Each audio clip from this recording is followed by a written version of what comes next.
الحمد لله نحمده ونستعينه ونستغفره ونعوذ بالله من شرور أنفسنا ومن سيئات أعمالنا من يهده الله فلا مضل له ومن يضلل فلا هادي له وأشهد أن لا إله إلا الله وأشهد أن محمدا عبده ورسوله أما بعد فأعوذ بالله من الشيطان الرجيم بسم الله الرحمن الرحيم يا أيها الذين آمنوا اتقوا الله حق تقاته ولا تموتن إلا وأنتم مسلمون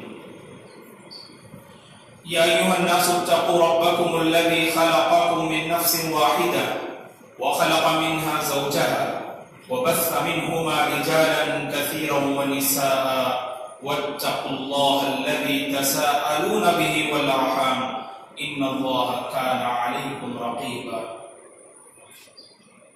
يا أيها الذين آمنوا اتقوا الله وقولوا قولا سديدا يصلح لكم أعمالكم ويغفر لكم ذنوبكم ومن يطع الله ورسوله فقد فاز فوزا عظيما أما بعد فإن خير الحديث كتاب الله وخير الهدي هدي محمد صلى الله عليه وسلم وشر الأمور محدثاتها وكل محدثة بدعة وكل بدعة ضلالة وكل ضلالة في النار أما بعد أعوذ بالله من الشيطان الرجيم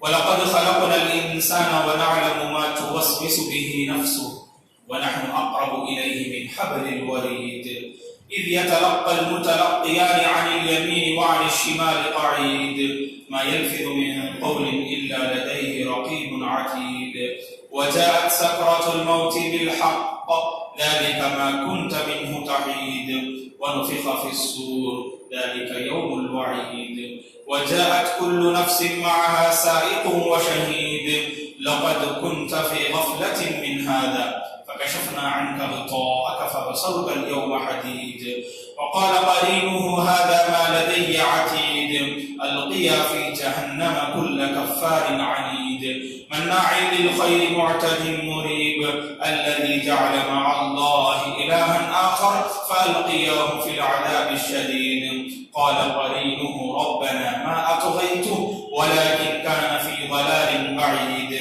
قال لا تختصموا لدي وقد قدمت إليكم بالوعيد ما يبدل القول لدي وما أنا بظلام للعبيد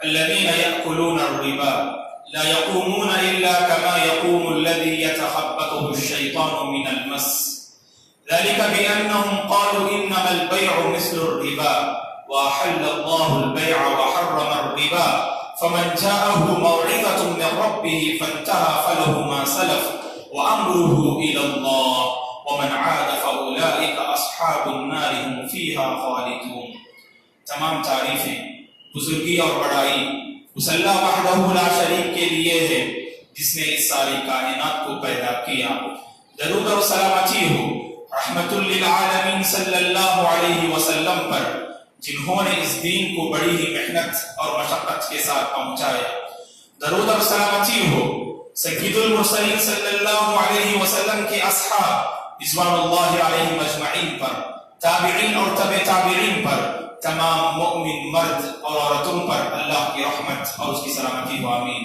محترم بزرگوں اسلامی بھائیوں عزیز بچوں اور قابل احترام میری ماں اور بہنوں گزشتہ چند جمعات سے معاملات کے سلسلے میں چند باتیں ہمارے سامنے آ رہی ہیں گزشتہ جمعہ ہم لوگوں نے دھوکہ دہی کی جو مختلف شکلیں آج امت مسلمہ میں پائی جاتی ہیں تو انہیں ہم نے معلوم کیا اسی سلسلے کو آگے بڑھاتے ہوئے معاملات کی بہتری اور معاملات کی طرف توجہ دینا یہ امت مسلمہ کے ہر فرد کو سے مطلوب ہے مسلمان مرد ہو کہ یا عورت ہر ایک کو اپنے معاملات پر نظر ثانی کرنے کی ضرورت ہے کہ دیکھیں کہ اس کے معاملات شرعی تعلیمات کے مطابق ہیں کہ یا نہیں اس کے معاملات اللہ تبارک و تعالیٰ کی مرضی کے مطابق ہیں کہ یا نہیں اس کے معاملات تعلیمات رسول کے مطابق ہیں کہ یا نہیں یہ امت مسلمہ کے ہر فرد کو اس کا جائزہ لینے کی ضرورت ہے۔ جب معاملات کی صفائی کی بات کرتے ہیں، معاملات کی بہتری کی بات کرتے ہیں، تو مال کے سلسلے میں بعض لوگ غفلت کا شکار ہوتے ہیں اور مال کمانے کے چکر میں اور مال حاصل کرنے کے مقصد سے کچھ ایسے راستے اپناتے ہیں کہ جن سے ان کے معاملات بگڑ جاتے ہیں، جن سے ان کے معاملات میں خرابی پیدا ہو جاتی ہے، جن سے وہ اللہ تبارک و تعالیٰ کی ناراضگی کو مول لیتے ہیں اور اللہ تبارک و تعالیٰ کے غیظ و غضب کے مستحق بن جاتے ہیں۔ تو مال کے راستے سے معاملات میں جو بگاڑ آتا ہے، مال کے راستے سے معاملات میں جو خرابی آتی ہے، ان خرابیوں میں ایک اہم خرابی سود کے راستے سے انسان اپنے تعلقات کو بگاڑ لیتا ہے۔ سود کے راستے سے انسان اپنے معاملات کو گویا کہ خراب کر لیتا ہے۔ آئیے آج کی اس جمعہ میں سود کی جو مختلف شکلیں آج کی اس امت مسلمہ میں جو پائی جاتی ہیں، انہیں مختصر انداز میں باذن اللہ معلوم کرنے کی کوشش کرتے ہیں۔ شریعت نے سود کو حرام قرار دیا۔ کفار قریش اور مشرکین مکہ نے کہا کہ تجارت اور سود یہ دونوں برابر ہیں، ان دونوں میں کوئی فرق نہیں پایا جاتا، اور اس کو وضاحت کرتے ہوئے اللہ نے قرآن مجید میں کہا کہ ذالک بأنہم قالوا انما البیع مثل الربا۔ مشرکین مکہ نے کہا کہ بیع، تجارت، لین دین اور سود یہ دونوں برابر ہیں، ان دونوں میں کوئی فرق نہیں۔ اللہ تبارک و تعالیٰ نے اس کا جواب دیتے ہوئے کہا وَأَحَلَّ اللَّهُ الْبَيْعَ وَحَرَّمَ الرِّبَا۔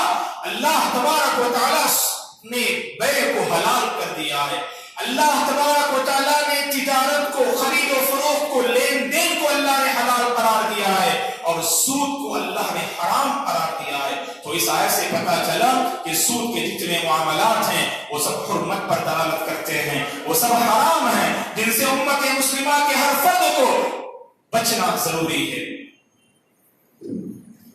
خطبہ مسنونہ کے بعد ایک آیت کریمہ آپ کے سامنے تلاوت کی گئی جو سورہ بقرہ کی ایک عظیم آیت ہے، جس میں اللہ تبارک و تعالیٰ فرماتے ہیں کہ سود لینے والے، سود کھانے والے، جن کا سود سے تعلق ہوتا ہے، یعنی سود کا مطلب وڈی کے ہوتے ہیں، جسے ہم تمل زبان میں وڈی کہتے ہیں، لہذا جن سے سود کا تعلق ہوتا ہے تو ایسے لوگوں کا انجام کیا ہوگا؟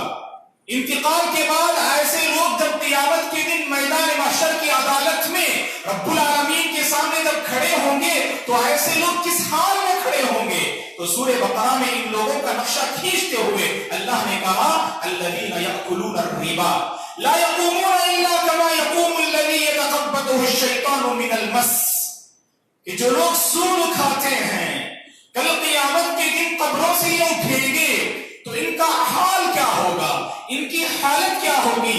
کہا کہ یہ لوگ اپنی قبروں سے ویسے ہی کھڑے ہوں گے جیسے اس شخص کی مانند جس پر کہ جن سوار ہو چکا ہو، جس شخص کے اندر شیطان داخل ہو چکا ہو، یا جس شخص کو پاگل پن لائق ہو چکا ہو، جو بالکل لڑتے ہوئے جس پہ اندر کھڑے ہونے کی طاقت بھی نہ ہو، تو اس شخص کی مانند یہ قبروں پر سے ایسے لوگ کھڑے ہوں گے اور میدان محشر کی طرف رواں دوا ہوں گے۔ تو اس سے پتا چلا کہ رب العالمین نے سود کھانے والوں کے بارے میں کہا کہ میدان محشر کی طرف جب یہ اپنے قبروں پر سے نکلنا چاہیں گے تو اس موقع پر ان لوگوں کا حال ان لوگوں کی مانند ہوگا جن لوگوں کے جسموں کے اندر گویا کہ جن یا شیطان داخل ہو چکا ہے۔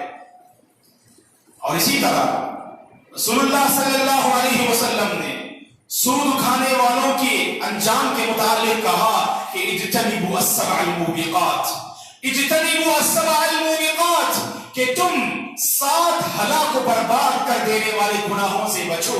تو ان 7 ہلاک کو برباد کر دینے والے گناہوں میں سے آپ نے گناہ کا تذکرہ کیا۔ صحیح بخاری مسلم کی حدیث ہے، راوی حدیث عبد الرحمن بن صخر ابو ہریرہ دوسی رضی اللہ عنہ ہے، آپ صلی اللہ علیہ وسلم نے فرمایا اجتنبوا السبع الموبقات، 7 ہلاک کو برباد کر دینے والے اعمال سے بچو، گناہوں سے بچو۔ آپ نے ان میں سے عمل کا یہ تذکرہ کیا کہ وَأَكْلُ الرِّبَا، سود کا کھانا یہ انسان کو تباہ و برباد کر کے رکھ دیتا ہے اور اللہ تبارک و تعالیٰ کی ناراضگی کا باعث ہے اور اللہ تبارک و تعالیٰ کے غیظ و غضب کا باعث ہے۔ اور سود کی حرمت کے لیے، سود کے سنگین ہونے کے لیے یہ بات کافی ہے دوستو کہ انسان کا تعلق سود سے جس کسی ناحیے سے ہو، اللہ کے رسول صلی اللہ علیہ وسلم نے اس شخص کے حق میں لعنت فرمائی ہے۔ رحمت للعالمین صلی اللہ علیہ وسلم بہت ہمیشہ اور ہر دم دعائیہ کلمات سے آپ نوازا کرتے تھے۔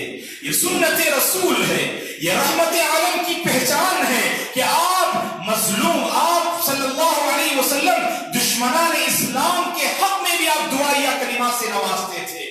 لیکن سود دیکھیے اتنا بڑا اور سنگین جرم ہے کہ سود سے جس کسی کا بھی تعلق ہوگا ان لوگوں کے حق میں رحمت للعالمین نے لعنت کے الفاظ فرمائے ہیں۔ بخاری، مسلم، ابو داؤد، ترمذی اور نسائی کی روایت ہے کہ ابن مسعود رضی اللہ عنہ راوی حدیث ہیں، اللہ کے رسول صلی اللہ علیہ وسلم نے فرمایا لعن رسول اللہ صلی اللہ علیہ وسلم آکل الربا وموکلہ وشاہدیہ وکاتبہ۔ اللہ کے رسول صلی اللہ علیہ وسلم نے لعنت فرمائی ہے سود کھانے والے پر، سود کھلانے والے پر، سود کے سلسلے میں لکھنے والے پر اور سود کی گواہی دینے والے پر۔ اللہ کے رسول صلی اللہ علیہ وسلم نے لعنت فرمائی ہے۔ فنسأل اللہ السلامۃ والعافیہ۔ سود کتنا سنگین جرم ہے دیکھیے دوستو، سود سے اگر آپ کا کوئی بھی تعلق ہوگا، سود کے حوالے سے آپ نے کاغذ لکھا، آپ نے کاغذ لیا، سامنے دو آدمی سود کا معاملہ کر رہے ہیں، وہ وڈی پر پیسے لے رہا ہے اور وڈی پر وہ پیسے لے رہا ہے، آپ درمیان میں آپ تھرڈ پرسن ہیں، آپ تیسرے شخص ہیں، آپ کا سود سے کوئی تعلق نہیں، آپ ایک پیپر لیتے ہیں اور دونوں کے معاملے کو آپ لکھتے ہیں۔ اللہ کے رسول نے لکھنے والے پر لعنت فرمائی ہے۔ آپ ان دونوں کے درمیان آپ بطور گواہ آپ ٹھہرتے ہیں، آپ گواہی دیتے ہیں، ہاں اس آدمی نے اس کو سود میں اتنی رقم دی ہے، آپ اگر گواہی دینے والے کے حق میں بھی رسول اللہ صلی اللہ علیہ وسلم لعنت فرمائی ہے۔ تو اس سے پتا چلتا ہے کہ سود مذہب اسلام میں کتنا سنگین جرم ہے، مذہب اسلام میں کتنا سنگین جرم ہے، اور آخرت میں جہنم سے پہلے ایسے لوگوں کو کیا عذاب دیا جائے گا۔ سود سے جن کا تعلق ہوتا ہے آخرت میں تو عذاب ہے ہی۔ اللہ تبارک و تعالی حفاظت فرمائے، اللہ تبارک و تعالی ہمیں حفاظت فرمائے۔ سود اور سود کی جتنی شکلیں ہوتی ہیں ان تمام سے رب العالمین ہماری حفاظت فرمائے۔ دیکھیے دوستوں کہ قیامت کے دن جہنم میں سزا بھگتنے سے پہلے ایسے لوگوں کو انتقال کے بعد کیا سزا دی جائے گی، صحیح بخاری کی روایت ہے۔ سمورہ بن جندب رضی اللہ عنہ راوی حدیث ہیں، آپ صلی اللہ علیہ وسلم ایک مرتبہ فجر کی نماز کے بعد آپ نے صحابہ کرام سے عرض کیا، یہ اللہ کے رسول کی سنت تھی کہ آپ صلی اللہ علیہ وسلم رات میں اگر خواب دیکھتے تو صحابہ کے سامنے فجر کی نماز کے بعد آپ اسے بیان کیا کرتے تھے، یا اسی طرح صحابہ کا یہ طریقہ تھا اگر کوئی اچھا خواب دیکھتے تو فجر کی نماز سے فارغ ہونے کے بعد رسول اللہ صلی اللہ علیہ وسلم سے آ کر اس اچھے خواب کو بیان کیا کرتے تھے، اگر تعبیر ہوتی تو آپ صلی اللہ علیہ وسلم اس کی تعبیر بیان کیا کرتے تھے۔ تو خود اپنا حال آپ صحابہ اکرام کے سامنے بیان کرتے ہیں۔ صحیح بخاری کی روایت ہے کہ اللہ کے رسول صلی اللہ علیہ وسلم نے ایک مرتبہ صحابہ سے کہا کہ گزشتہ رات میرے پاس دو فرشتے آئے اور مجھے ایک سرزمین میں لے کر گئے، اور ایسی سرزمین جہاں میں نے مختلف مناظر دیکھا، اور آپ صلی اللہ علیہ وسلم ان مناظر کو اپنے صحابہ کے سامنے بیان کرتے ہیں۔ ان مناظر میں سے ایک منظر آپ نے بیان کیا، صحیح بخاری کی روایت ہے، دو فرشتے مجھے ایسی سرزمین میں لے کر گئے جہاں میں نے مختلف قسم کی مناظر کو دیکھا۔ آپ نے ان میں سے ایک منظر کو ذکر کیا کہ میں نے دیکھا کہ خون کی ایک ندی بہہ رہی ہے، خون کی ایک ندی کے درمیان میں، خون کی اس ندی کے درمیان میں ایک آدمی پھنسا ہوا ہے، اور گویا کہ وہ آدمی ندی کے کنارے آنا چاہتا ہے تاکہ اپنے آپ کو اس ندی سے محفوظ کر لے اور اس عذاب سے محفوظ کر لے۔ تو درمیانی ندی سے جب ندی کے کنارے پر آتا ہے تو آپ صلی اللہ علیہ وسلم نے فرمایا کہ ندی کے کنارے ایک آدمی ٹھہرا ہوا ہے جس کے پاس بہت سارے پتھر رکھے ہوئے ہیں، اور جب وہ آدمی ندی کے کنارے آنا چاہتا ہے، جب ندی کے کنارے پہنچتا ہے تو وہ آدمی پتھر کے ذریعے سے اسے مار کے بھگاتا ہے، پھر دوبارہ درمیان ندی کو پہنچ جاتا ہے، ندی کے درمیان کو پہنچ جاتا ہے، اور یہ سلسلہ قیامت تک جاری رہے گا۔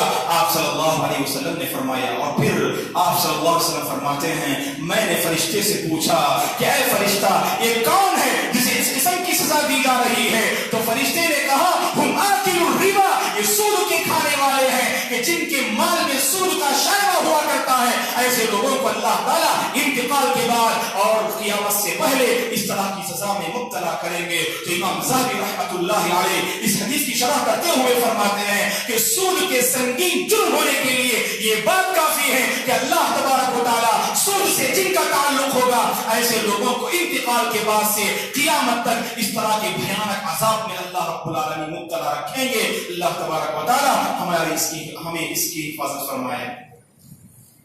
تو سود حرام ہے.